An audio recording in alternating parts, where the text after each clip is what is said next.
ای رفیقانی طریقت دردی عشقم چارکن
چنی دلگیرم چه نبیستین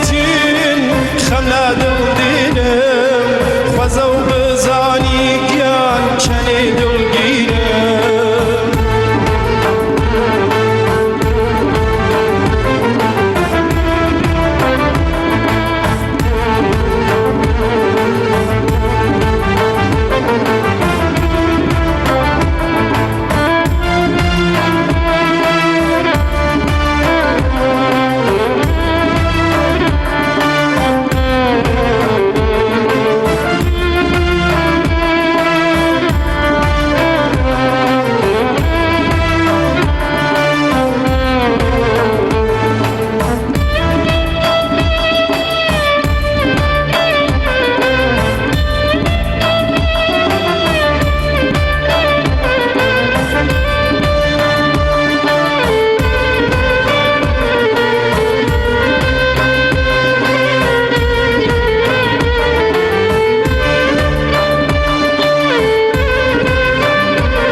بینەرانی عزیز و خۆشەوی سلاوی گەرمی ئێمەتان پێشکەش لە بەرنامەی ئاوێنەی هونەرەوە هاتینەوە خزمەت ئێوەی عزیز و خۆشەویست بۆ دیدار و بەسەرکردنەوەی هونەرمەندێکی تر هونەرمەند و گۆرانی بێژی ئەم جارەمان کاک سیروسی ئیمامیە. کاک سیروس ئیمامی یەکێک لەو گۆرانی بێژانەیە کە لە شاری ئیلامی دیرین هاوزاراوەکەی بەدرە و خانەقین لە خزمەتتانین بۆ پێشکەشتنی بەرنامەی ئیمڕۆ ئاوێنەی هونەر. کاک سیروسگیان زۆر خۆشحاڵم کە بەڕێزت لەم بەرنمەیە ئامادەی وەک ئیلامیەک وەک کوردێکی خوارو زۆر سپاس دەکەم بژیت سپاس بۆ ئێوەش کە منتان داوت کرد بۆ ئەم بەرنامە و دەستخۆشی لە کاناڵی ڕۆژهەڵات و لە بەرنامەی ئاوێنە دەکەم. هیوادارم هەمیشە سەرکەوتوو بن. زۆر خۆشحاڵم کە ئێستا لەگەڵتانم و لە خزمەتی بینەرانی ئازیزی ڕۆژهەڵات. هەر بژی کاک سیروسگیان ئێمەش خۆشحاڵین کە جنابەت لە شاری ئیلامی دیرینەوە لەدایک بوویوە لەوێ چەکەرەی هونەرت کردووە و ئێستای مە لە خزمەت داین. پێم خۆشە با بزانم کاک سیروسی ئیمامی کییە کە لە نێو ئەو هەموو عەشیرە و خزم و دۆستان و کەسانەی ئیلامە سرد هەڵداوە. من سیروسی ئیمامیم هەروە چۆن جنابەت کوت لەدایک بووی شاری ئیلامم کە وەکو کوردێک وەکو تاکێکی کورد خەریکم کاری هۆنەری دەکەم و لە خزمەتی خەڵک و نەتەوەکەم و پێشم خۆشە خزمەتیان کەم کە ئێستاش لە خزمەتانم. من ساڵی 1360 لەدایک بووم هەتاوی کە کاتە 1982 میلادی. چیت خوێندووە؟ وەکو دەرس و من دیپلۆمم هەیە ئەو کاتە لەوێ دەرسی نەخشەکەشیم خوێندووە تا دیپلۆم، بەڵام ئیتر نەمتوانی ئەدامێ بدەم لە بەهۆی کاری هۆنەری و ئەو شتانە. ئیتر وازم لە دەرسمەدن هێنا و چوون بە شوێنی کاری هۆنەریەکەم. بەڵام هەر لەو ماوەیش من خەریک بووم بە کاری هۆنەری لە کاتی مەدرسە و بیرستان و ئەو هەر پرسیاری حەزم کردەوە لێ بکەم بزانم چۆناو چۆن بوو کە چوێنێ و دنیای هونەر چونکو بەڕاستی وەک کرماشان بڵێ کرماشان و ناوچەی کەڵوڕ لانکی هونەری ڕەسەنی کوردیە، بەڵام جنابەت چۆن بوو کە چوێنە و دنیای هونەرەوە لە ئیلامی خۆشەویستەوە لەوێ سەرت هەڵدا؟ وەڵاهی دەلیلەکەی ئەوە بوو وەکو کاری هۆنەری هەر ئینسانێک دەبێت ئستعدادێکی هەبێ. ئەگەر گەرێکی بێت ئەو کەسە گۆرانی بێژ بێت یان مۆزیکسیان بێت. ئەمن وەکو دنیای هۆنەر دەتوانم بڵێم خاڵوویەکم هەیە ئەویش هەر لە نەو کارە هۆنەریە گۆرانی بێژە دەنگی باشە. ئەو زۆر یارمەتی منێدا وەکو شتێک ئەمن گۆرانی بۆ ئێخوەند جارجارە بە منە گوت دەتوانی پیشرەف بکەیت، دەتوانی بی بە گۆرانی بێژ. زۆر تەشیخی منێ کرد کە ئەو ئستەدادەیش لە من هەبوو کە من چاوم لێ کرد ئیلامی شارێکە بەڕاستی بەداخەوە ئەو خزمەتی کە بە هونەری ئەو ناوچە بکرێ نەکراوە. ئیتر وەکو ئەرکێک بە پێویست زانیم کە بڕۆم بە شوێنی کارەکەم و کە ئێستاش خەریکی ئەو کارەم و پێم خۆشە هەمیشەیش هەر لە خزمەتی خەڵکەکەم بم بە کاری هۆنەری و لە خزمەتانم. سلااومان هەیە بۆ خاڵوی بەڕێزت کە بووە بەهاندەرت بووە بە پشتیوانت بۆ ئەوەی بچینێ و دنیای هونەرەوە. بەڵام کاک سیرۆز ئێمە ئەبینین لە شاری کرماشان و لە دەوروبەری کرماشان زۆربەی هونەرمەندان لەوێ هەڵکەوتون و ئیلامی دوور نییە، یعنی پارێزگای سنە و کرماشان کە لە بواری جمعیەتیەوە ئیلام سێومین پارێزگای جمعیەتی کوردستانە لە کوردستانی ڕۆژهەڵات. ئەڵام لەوێ چۆن هونەر کەم بووە؟ بۆ هونەر کەم بووە؟ خو کرماشان هونەری بەڕاستی تیا بووە. وڵی لەوێ کاتە خۆی هونەرمەندانی هەبوون کە خزمەتی هۆنەری کوردیان کردووە، بەڵام زۆر نەبوون. بەڵێ کێ بوونەوەە؟ ئەوانە وەکو دەتوانم بڵێم کاک عەلی ڕزای قوربانی، بەڵێ خەڵکی ئیلامە، خەڵکی ئیلامە، وەکو بنەماڵی جوودەکیەکان بوون. شاعرمان هەیە وەکو غوڵام ڕزاخانی ئەرکەوازی، وەکو وەلی محەممەدی ئومێدی، وەکو شاکە و خان مەسیور، کەسانی وامان هەبووە. بەڵام بەداخەوە ئەو سەردەمە زۆر نەبوون کە ئەو کەسانەی لە بواری هۆنەریەوە کارە هۆنەری بکەن و خزمەتی هۆنەری ئەو ناوچە بکەن. تەعدادیان زۆر نەبووە بەداخەوە، بەڵام ئێستا پێم وابێت وردە خەریکە باش دەبێت. تۆزێکیش ئیلام دەتوانم بڵێم وەکو شتێک دووریشە لە سنە و لە ئەو دەوروبەرەکانی سنە و لە ناوەندەوە لە ناوەند تۆزێک کەوتووەسە ئەولا ئەوەیش تۆزێک تەسیری هەیە بەڵام ئێستا چاولی دەکەم وردەوردە خەریکە باش دەبێت و هیوادارم کەسانی پیابن ئەو کارە بکەن بتوانن لە ڕێگەی هۆنەرە و خزمەتی ملەت و گەلێکیان بکەن هیوادارم کە شاری ئیلامی خۆشەویستیش پێم وایە لە چەند تیرە و هۆز پێکات و حەزەکەم باسێک لەوانە هۆزانە و تیرانە کێن لەوێ ئیلام خۆی هەر وەکو خۆی شارێکە لە چەند هۆز و تیرە پێکاتوە وەکو ئەرکەوازی وەکو خەزڵ وەکو مەڵکشای وەکو شوان وەکو بەولی وەکو شێوان چارداوەڵ ئەمە ئەم هۆزانن کە دەتوانم بڵێم ئیلامی شەر بە ئەمانەوە پێکاتوە زاراوەکان هەموو زاراوی کەڵوەڕینە کاڵهوریە بەڵام دیالوکی تایبەت بە خۆیان هەیە دەتوانم بڵێ ئەرکەوازی بۆ خۆی دیالوکی تایبەت قسە دەکات خزل هەروەها مەڵکشای هەروەها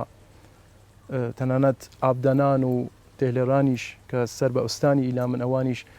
بە دیالوکێکی لۆڕیە و قسە دەکەن بڵێ ئەوان بە شێوە فۆنەتیکی لۆڕی قساکە زاری لۆڕی قسا بڵێ من حەزەکەم باسێک لە بەگشتی مۆسیقای ناوچەی لۆڕ و ناوچەی کەڵوەڕ بکەی بڵێ کە ئەبینی لە بەشی لۆڕستانەوە کۆمەڵێک هۆنەرمەندی گەورە کۆمەڵێک کاری باشیان کردووە ئارشیڤێکی باشیان پێشکەش بە ئارشیوی گۆرانی مۆزیکی کوردی کردەوە هەروەها لە بەشی ناوەڕاستی کرماشان لە خودی شاری کرماشان لە قەسر لە شارەکانی تر کۆمەڵێک هونەرمەندمانەیە هەبوو هەموو ئەمانە چوونەتە کرماشان حەزەکەم باسێک لەمانە بکەیت چێت تەسیر و کاریگەری جیانتەنان لەسەر هونەرمەندانی دوای خۆیان بووە یا بۆک بەڕێزت وەکو لۆڕستان کە جنابتان باستان کرد ئێستا وەکو مامۆستای ڕزای سەخاییمان هەیە والێ خۆش بوو کە خزمەتێکی سپاس کە خزمەتێکی زۆری کردووە بەڕاستی وەکو مامۆستا فەرەجی ئەلیپور مانە کەسانی تریشمان زۆرن نەوچەی کرماش لۆڕەکانی بەختیاریش بڵێ لە لۆڕەکانی بەختیاریش کە خزمەتی زۆریان کردووە بە هۆنەری ئەو نەوچە و کە ئەوانیش هەر جۆزێک لە کوردن هەر کوردن ئەوانیش لە کرماشانیش وەکو مامۆستا حشمەتی لۆنڕژاد وەکو مامۆستا ئەسماعیلی مەسقەتی وەکو مامۆستا ئەلی ئەلبۆرزی زۆرن ئەو کەسانەی کە خزمەتی هۆنەری کوردیان کردو و کاریگەریەکی زۆریان هەبووە لەسەر علی ڕزای دارابی محەممەدیان بڵێ کاگێ دوڵای ڕەحمانی کاگە دوڵێ ڕەحمانی خزمەتی زۆریان کردو و کاریگەریکی زۆریان هەبووە لەسەر گەنجانی مامۆستا حشمەت نۆژاد بڵێ سەریان ئەوانەی چەند کەسی لیان نەماون ڕۆحیان شاد بێ ئەمانە زۆر کاریگەریان هەبووە لەسەر گەنجانی کە ئێستا دەستیان بە کاری هۆنەری کردووە بەڕاستی خزمەتێکی زۆر دڵسوزانیانیش کردووە بە هۆنەری کوردی ئەمن زۆر زۆر گوێم لە گۆرانیەکانی ئەنگتووە و زۆریش بەڕاستی لەزە دەبم لە گۆرانیەکانیان ڕەسەن و کوردیان بەڕاستی ئەو سەردەما ئەو هۆنەرمەندانە لە ڕادیو کرماشان بوون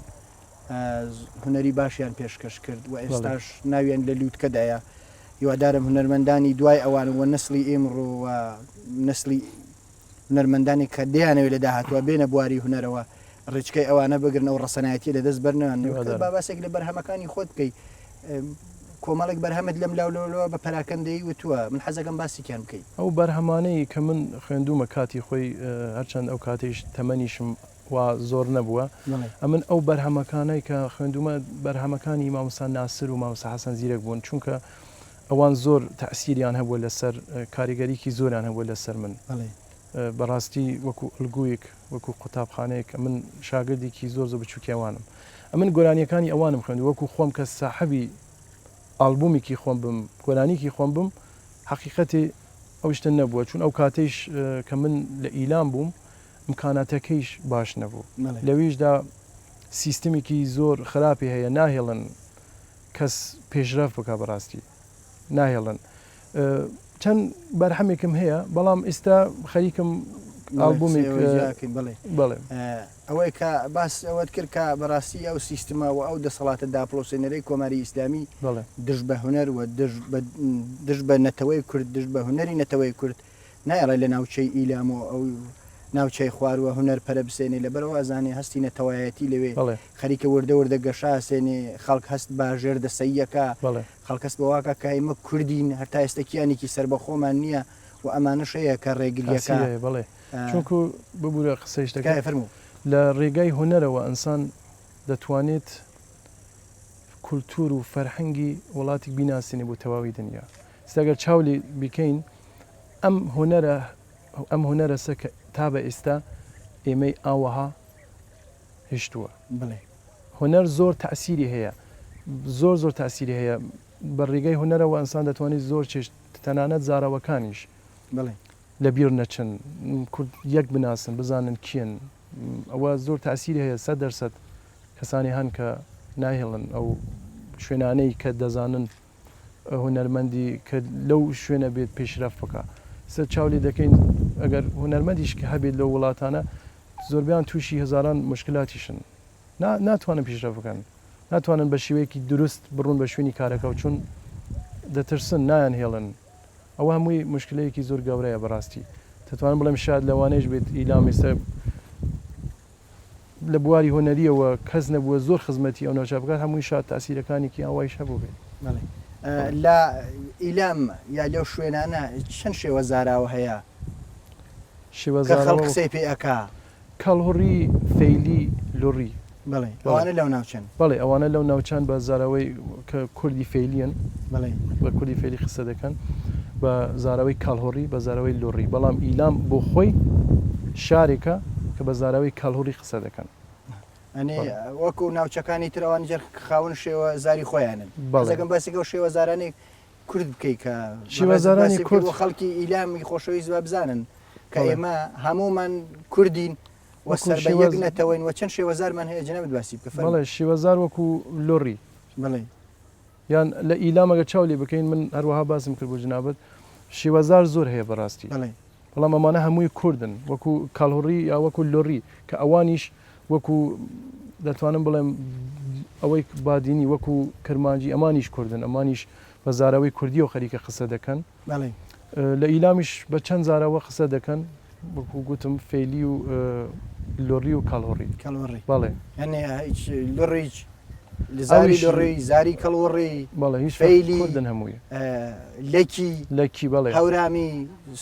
ئەردەڵانی سۆرانی بادینی زازاکی هەمووی ئەمانە کوردن هەمووی کوردن هیچ فەرقێکمان نییە هەمووی کوردن ساحی و یەک نەتەوەین بەڵام شێوەزارەکانمان فەرقەکە بۆیە خەڵکانی خۆشەویستی لای خوارەوە هەن بەشی لۆڕستان و بەشی چوار مەحاڵ و بەختیاری ئەوانەی کە لۆڕەکانی بەختیاری لێیە و بەشی ئیلام کە بەڕاستی ئەمانە بڕێک جار دوژمنان ویان کردوە کە ئێمە لە یەک جیا بکاتەوە بەڵام خۆشبەختانە هونەر نەهێشتووە ئێمە لە یەکدا ببڕێنێ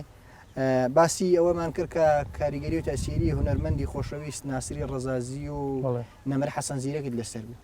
حەسەن زیرەک حەزەکەم باسێک لەسەر حەسەن زیرەک بکەیت کە حەسەن زیرەک گۆرانێکی بێتەوە بۆ کرماشان مامۆستا حەسەن زیرەک دەتوانم بڵێم یعنی فولکلۆری کوردی بەلای منەوە جێگایەکی زۆر تایبەتی هەیە کە زۆر خزمەتی هوەری کوردی کردووە و زۆر تاسیری هەبووە لەسەر من هەروەها مامۆستای گەورە مامۆستا ناسیر ڕەزازی کە بەڕاستی تەنیا گۆرانی بێژ نییە مامۆستا ناسر دەتوانم بڵێم ئینسانێکی باسەوات ئینسانێکی کوردپەروەر زۆر کاری زۆری کردووە بۆ نەتەوەی کورد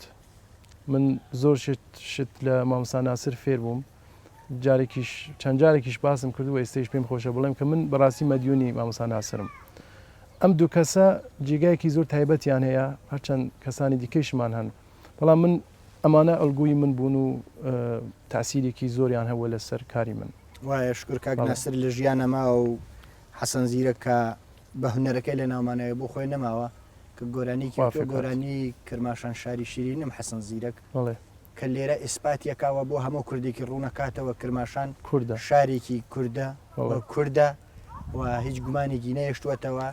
هەر کەسێک کە پێویستە بە هەر سەرچاوەیەک مراجع بکات ئەوە سەرچاوی گۆرانیگە حەسەن شاری جوان و کوردنشینم ئەڵێ خاوەنی تاقۆسانی جایسە پێم خۆشە گوێمان لە گۆرانی حەسەن زیرەک بێت بە دەنگی جنابێت بۆ بینەرانی بەڕێز لە خزمەدام من چەند ڕۆژ لەوە پێش ساڵیادی مامۆستا حەسەن زیرەک بوو دەمەوێت پێم خۆشە لە ڕێگەی کاناڵە جوانەکەتانە و گۆرانی پێشکەشکەم گۆرانی گەوهەریە پێشکەشی بینەران و پێشکەشی ڕۆحی پاکی مامۆستا حەسەن زیرەک فەرمووتکایە هیوادارم بە دڵتان بێت. وەکو کوێستانی بستون دایما سارێم باتەمە وەکو کوێستانی بستون دایما سارێم باتەمە تعجب لە یاردا منم والله دەرهەق من مەیلی کەمە یارم ئیجازەم بدە توخوا ماچکەم ئەو لێهودەمە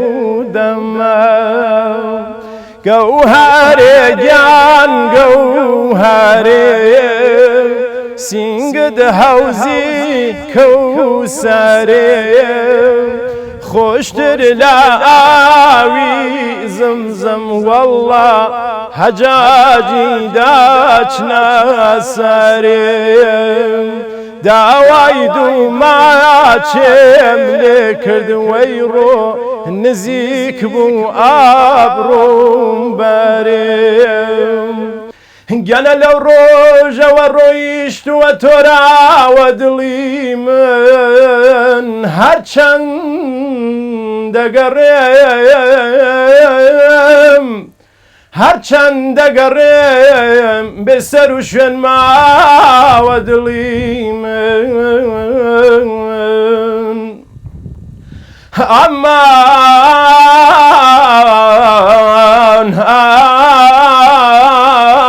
خەیامان لەو ڕۆژەوە ڕۆیشتووە تۆراوە دڵی من هەرچەند دەگەڕێم بێسەر و شوێن ماوە دڵی من یاخۆ بە چ شاخێکەوە گیرساوە دڵی من ئاخۆ بە چ داخێکەوە سوتاوە دڵی من ئۆف ئاخ ئەیاوان کاک سیروسیان دەمەکەت خۆش بێت کە ئاوا خزمەت بە هونەری کوردیە کەی وە هاندەری بۆ ناوچەی ئیلامی خۆشەویست و ناوچەی خوارە و پێم وایە شعرێکت هەیە باسی کوردەکە باسی نەتەواکە ئەوە چییە حەزەکە ئەو من خوێندوم پەروەردەی کوردم ئیلام خاکمە من مەبەستم لەو مەقامێک بوو کاتێک من لە ڕۆژدەوی بەشدار بووم مەبەست لە ئەوە بوو کە بەڕاستی تا ماوەی لەوە پێش چۆن بڵین لە بازی شوێنەکان ئەگەر بەس بکرا زۆربەی خەڵک نەیازانست ئیلام کوێە ئەگەر دەتگوت ئیلام شارێکی کوردیە زۆر کەس نەیزانست من باسی ئەو کاتە دەکەم ئیتر ئەو مەقامەم من لە ڕۆژتیوی پێشکەش کرد کە دەڵی پەروەردەی کوردم ئیلام خاکەمە خاکی گەشت کوردان دڵی پاکەمە ئەوە من مەبەستم تەنیا ئەوە بوو کە خەڵکی کورد بزانن کە ئیلامی شارێکی کوردپەروەرە شارێکە بەڕاستی هەست و نەتەوایەتی هەستی کوردیان هەیە و ئێمەش هەمومان کوردین و هەموو برایەکین مەبەستم لەو مەقامە ئەوە بووە کە من ئەو کاتە پێشکەشم کردووە لە ڕۆژتیوی من حەزەکەم ئەو مەقامە بوو بینەرانی بەڕێز بچڕی بەسەر چاو بزانەوە چییە فەرموو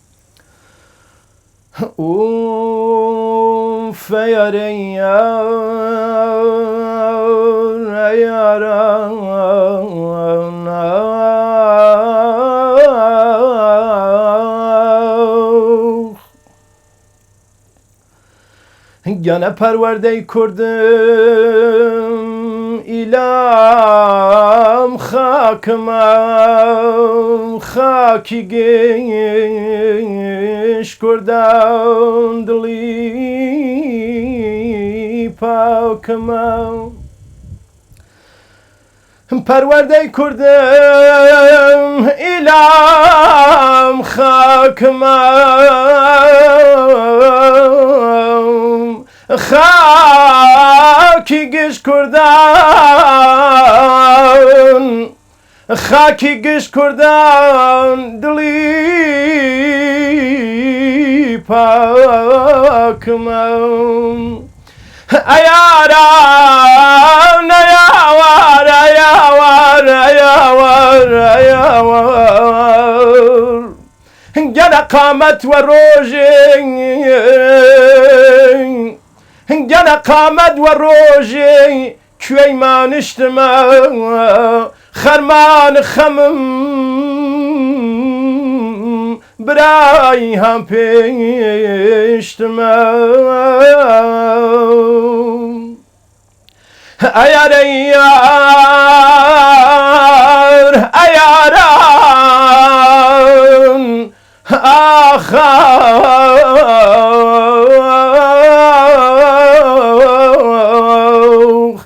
گەنە زەنگوڵەی تاریخ لە گوشم زریاس زەنگوڵەی تاریخ لە گوشم زریاس کورد و کورد زوان کورد و کورد زوان دەر و دەرکریاس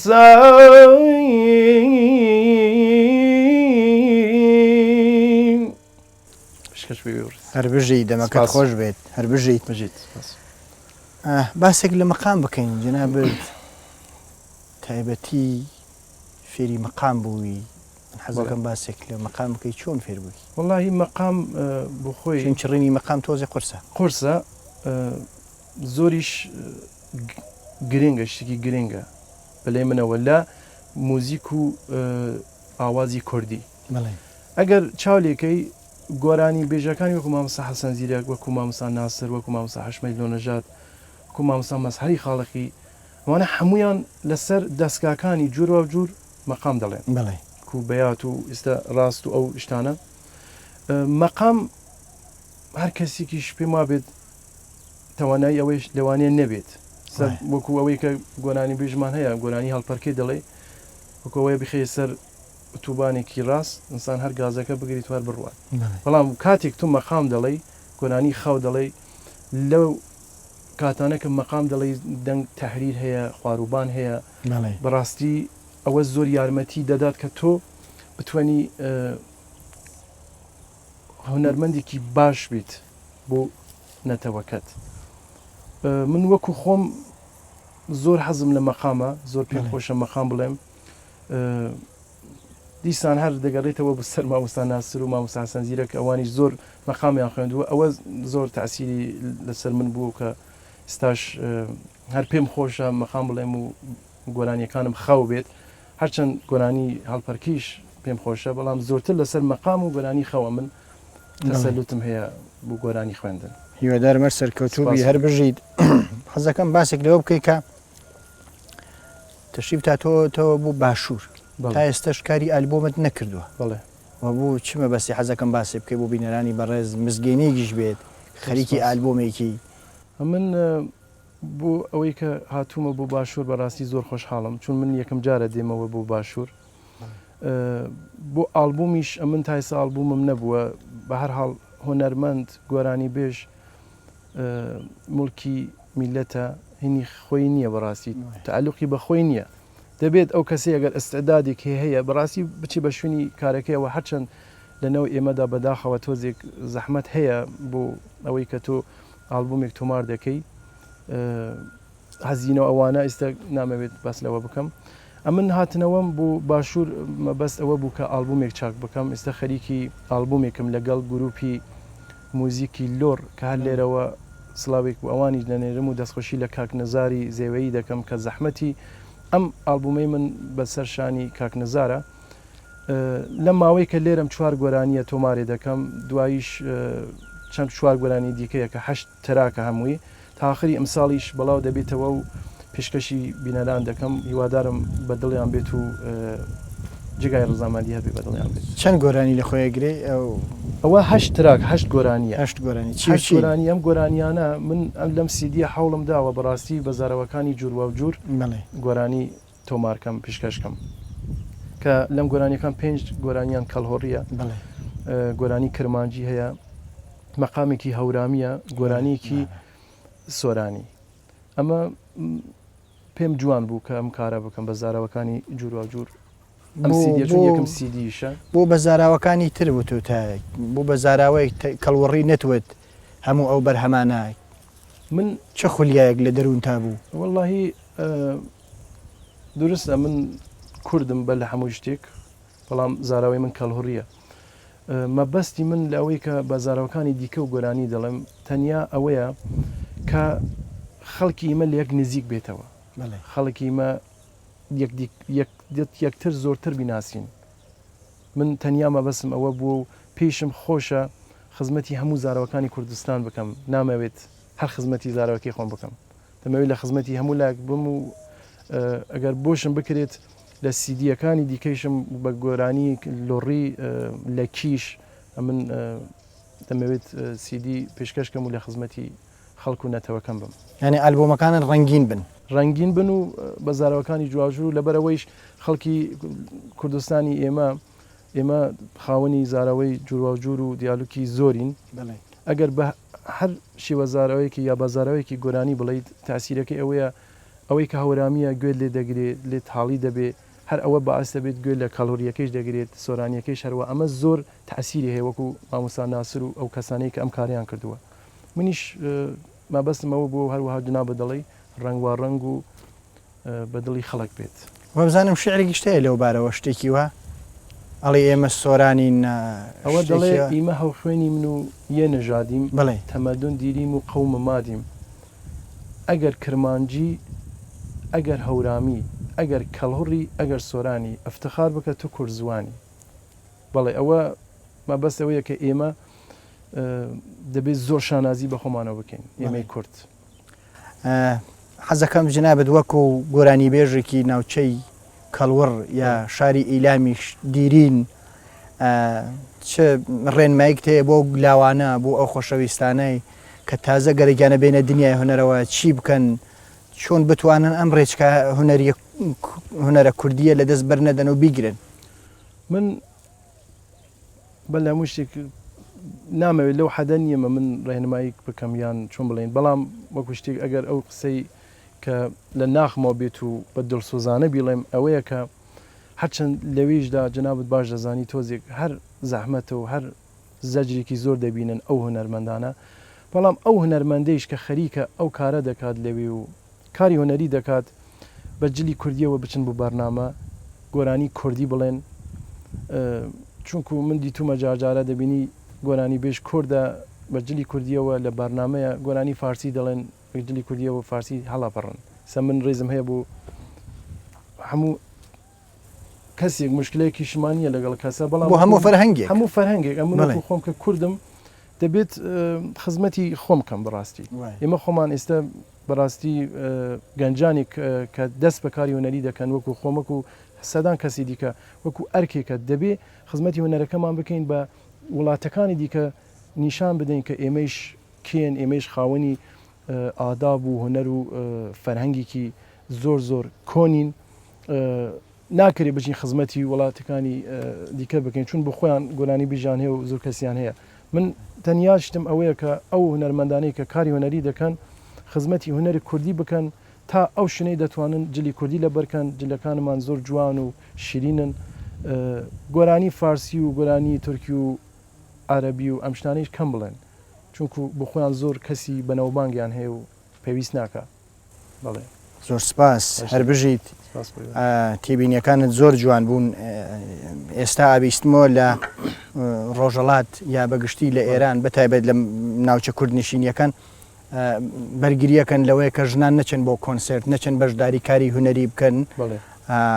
بەڕاستی ئێمە بەشێک لە کۆمەلگامان ژنە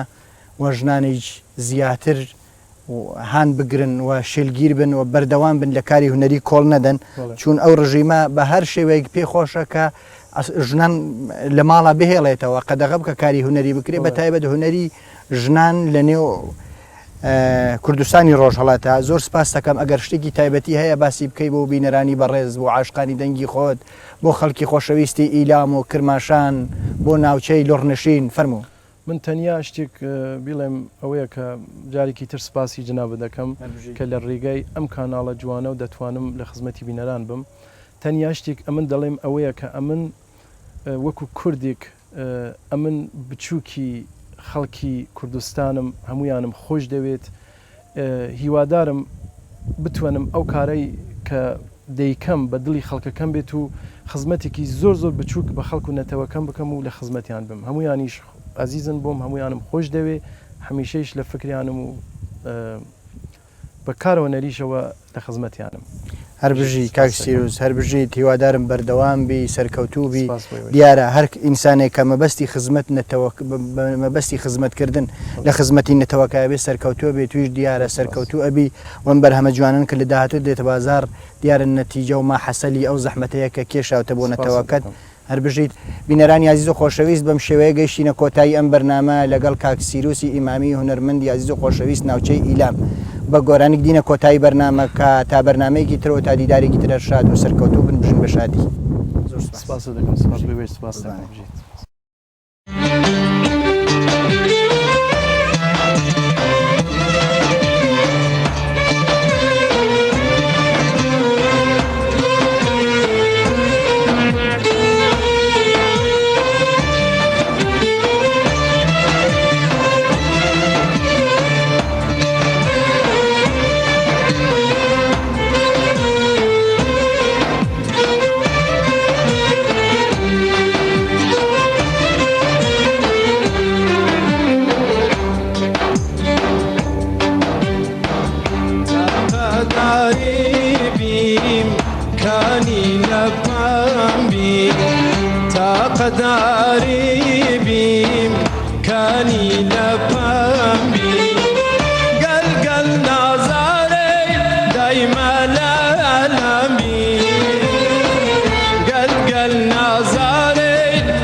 گەنە پەروەردەی کوردم ئیلام خاکمە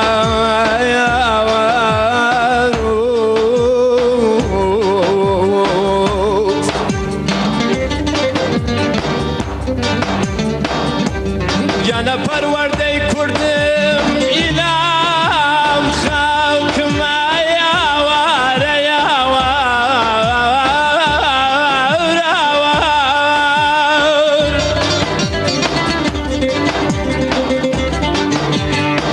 گەنە پەروەردەی کوردم کوردستان خاکمە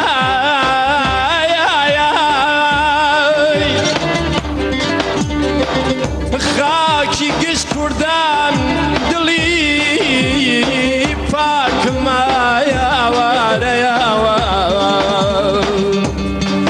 گەنە قامەت وە ڕۆژێ گەنە قامەت وە ڕۆژێ کوێیمە نیشتمە خەرمان خەمم برای هەم پێشتمە